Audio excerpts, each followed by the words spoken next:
So today we're talking about love. Why would somebody see a life coach about love? Well, a lot of people are trying to find the right person, so they will come in and get advice as to how do they find the person who has the same interests. A lot of people will say, like, I don't like to go to bars, I don't drink, so how do I meet someone? So online dating is good for that, because if you, there's a lot of people come in and say, I just want someone in the Christian field.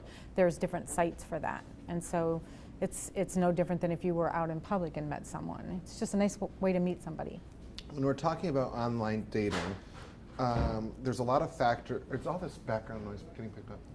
My God, it's like it was so quiet, and then we started the interview and everything. It was I was wondering the same thing. So let's talk about online dating a little bit.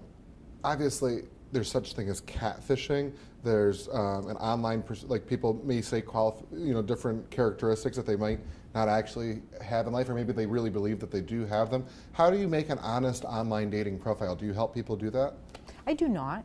I always tell people just, be as honest as you can, because even if you're not and you meet somebody, you're gonna determine that right away. So, I mean, there's really no benefit to exaggerate or to say something that isn't true. So, most of the people that come to me are very serious about it, and so I haven't experienced anything but that. What advice would you give to somebody who is starting to date after being divorced?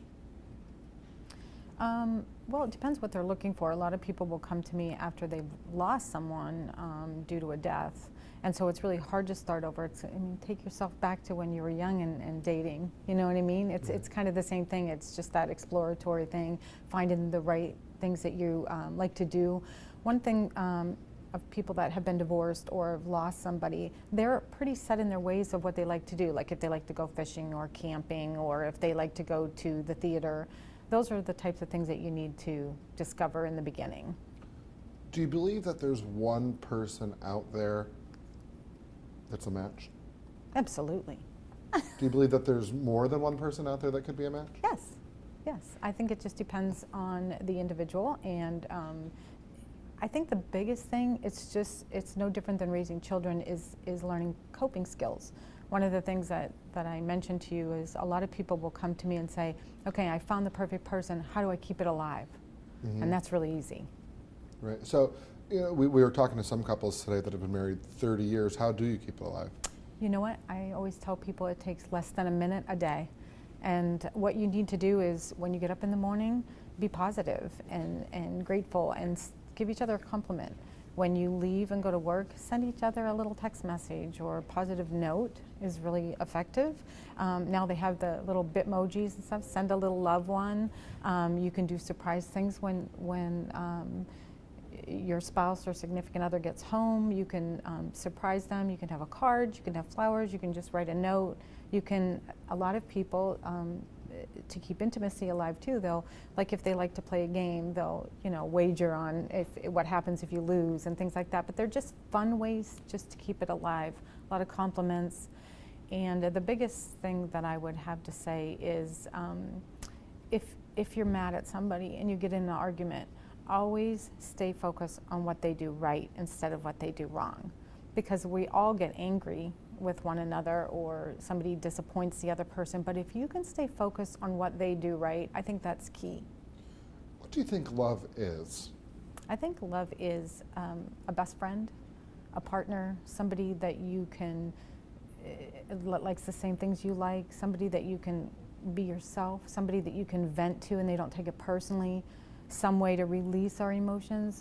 In life coaching, we discover a lot of people needing to release emotions. And so finding that right partner, that's really beneficial.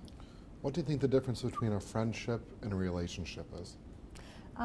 There's a best friend is somebody that you need to confide in, to have fun with, to do things.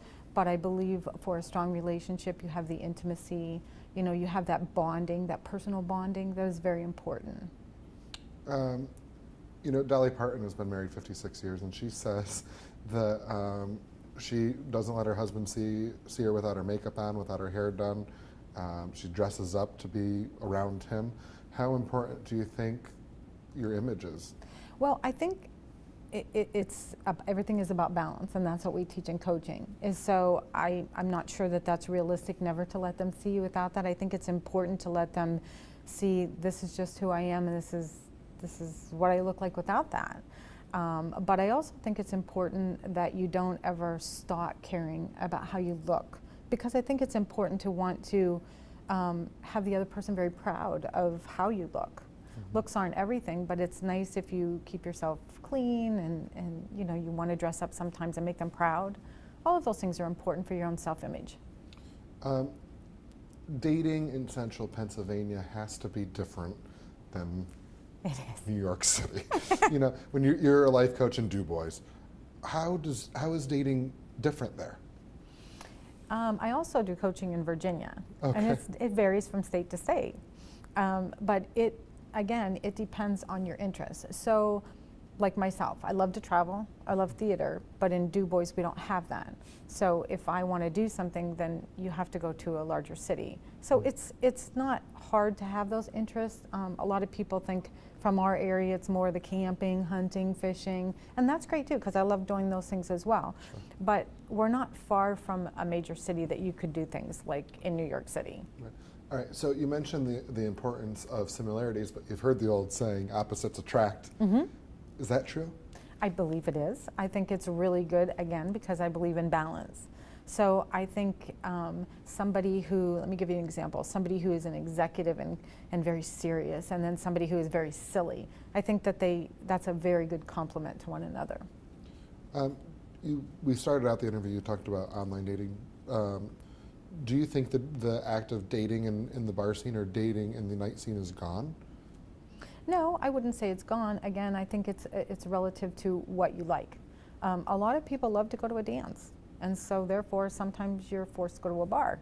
And there's a lot of people who really like that, but some people are saying, like, I'm totally against alcohol, I don't want to be in that setting, and that's fine too. What about religion as a factor in dating? Can a Christian marry a Jew and raise a child and raise a family successfully in a marriage? Absolutely. I have a lot of experience with that. A lot of my clients come from different religions, but again, it's in the very beginning, they work that out. They have that mutual respect for one another's belief system, and I believe that that's why people shouldn't talk religion and politics, because people tend to try to judge you if you don't have the same belief system that they do. But everybody who comes to me that have different religions, that's not a problem, because they've already worked that out before they get together. Do you think that there's such thing as deal breakers? You really like this person, but if there's one or two different things on the list aren't checked, it won't work out? I believe that would be true in an instance if one person wanted to have a child and one person didn't. Now that's something that is very difficult. I do coach people along that line, but somebody has to give in on that, and that's a very difficult one, because that's a huge life experience. Mm-hmm. Let's go to folks that haven't been with somebody. First date tips. What if you, as a life coach, what would be some tips you gave to somebody on a first date? Things you should bring up, things you shouldn't bring up, how you should look, where you should go. Okay. I lost my train of thought. Now, first date tips.